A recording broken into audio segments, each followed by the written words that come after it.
નમસ્કાર ખેડૂત મિત્રો, આજે હર્ષદભાઈ આવી ગયા પારા બાંધવા. ડુંગળીના પારા બાંધવાનું કામ હાલે છે. આપણે માણસોથી પીલી પટ્ટી ડુંગળીનું વાવેતર કરવાનું છે, એટલે ખાતર વાવે છે અને પારા બાંધે છે ટ્રેક્ટરથી. પારો બાંધે એકદમ સીધો, દોરી શર્ટ કાંઈ ઘટે નહીં એવો. હર્ષદભાઈ પાગડાર.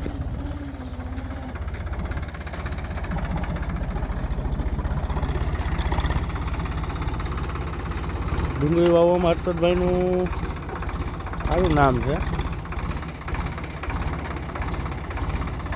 અત્યારે આપણે રોપ વાવવાનો એટલે ખાતર વાવે ને પારા બાંધવા આવી ગયા છે હું અહીં લઈ.